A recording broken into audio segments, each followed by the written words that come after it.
என்ன பார்க்க போறோம்னா ஃபேக் ஆர்பிட்ரேஷன் நடத்தும் state bank of India SBI cards மற்றும் பஜாஜ் ஃபைனான்ஸ் இவங்க 2 பேரும் பண்ணக்கூடிய ஃபேக் ஆர்பிட்ரேஷன் பற்றி பார்க்க போகிறோம்.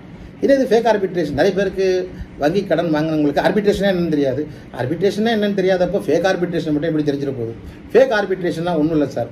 அதாவது பார்த்தீங்கன்னாக்கா இப்போ உங்களுக்கு ஒரு வங்கியில் கடன் வாங்கியிருக்கீங்க, மினிமம் கிரெடிட் கார்டு எடுத்துப்போம். அதுக்கு தான் அதிகமாக ஆர்பிட்ரேஷனுக்கு போவாங்க. ஏன்னா அதுக்கு இருக்கிற ஒரே வழி ஆர்பிட்ரேஷன் தான், வேறு வழியே கிடையாது கிரெடிட் கார்டுக்கு. ஏன்னா கிரெடிட் கார்டை பொறுத்த வரைக்குமே உங்களுக்கு எல்லாமே வங்கி உங்களை பார்க்கவே பார்க்காது. உங்களோட உங்கள் அக்கௌண்ட்டை பார்த்து சிபில் பார்த்து தான் கொடுப்பாங்க ஒரு கிரெடிட் கார்டு. ஏன்னா லோன் மாதிரி பணத்தை அவங்க கிரெடிட் பண்ணுறதில்ல, நீங்கள் பர்ச்சேஸ் பண்ணிவிட்டு கட்ட வேண்டியது. இந்த மாதத்தில் பர்ச்சேஸ் பண்ணதை அடுத்த மாதம் கட்ட வேண்டியது. இந்த கண்டிஷன் பேரில் தான் அவங்க கிரெடிட் கார்டை ப்ரொவைட் பண்ணுறாங்க.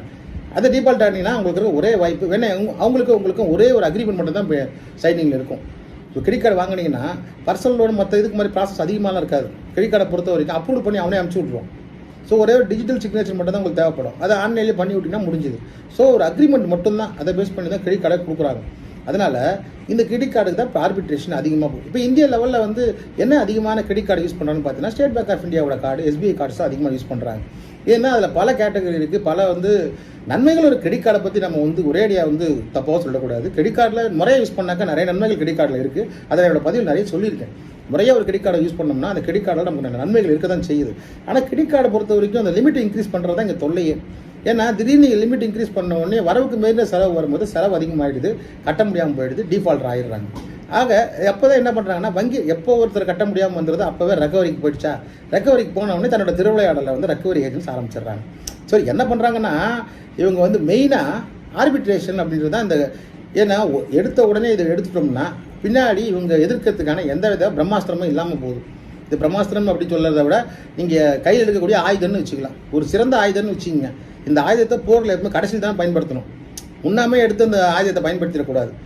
ஏன்னா அது பின்னாடி இருக்கிற ஆபத்தை காக்கிறதுக்காக தான் அது முக்கியமான ஆபத்தே இருக்கும். சில பேரோட சேமிப்பு கூட அந்த மாதிரி தான். பிற்காலத்தில் வரக்கூடிய பிரச்சனைகளை சமாளிக்கிறதுக்காக தான் இப்போ சேமிப்பு வச்சுருக்காங்க.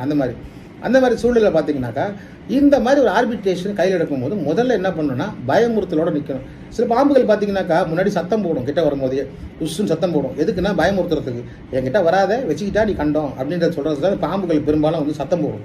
கிட்ட அதையும் கேட்கலன்னா கிட்ட 2 தடவை தலையை தூக்கி வார்னிங் கொடுக்கும். அதையும் முடிக்கலையா கிட்ட கடைசியில் குத்தங்கிற மாதிரி இவங்களாம் அப்படி தான். வங்கியில் எஸ்பிஐ கார்ட்ஸ் அந்த மாதிரி தான். அதே போல் Bajaj loan, Bajaj finance, Bajaj personal loan, Bajaj business loan எல்லாமே இப்படி தான். இவங்க என்ன பஜாஜுக்கு பூனேவும் எஸ்பிஐக்கு டெல்லியும். ஆனால் ஹெட் ஆஃபீஸ் கொடுக்காது தான் எஸ்பிஐ கார்ட்ஸுக்கு. இவங்க என்ன பண்ணுவாங்கன்னா first arbitration initiation first pre litigation நோட்டீஸ்னு அனுப்பியிருப்பாங்க. எல்லாமே டைப்பிங் பண்ணி அனுப்பிச்சு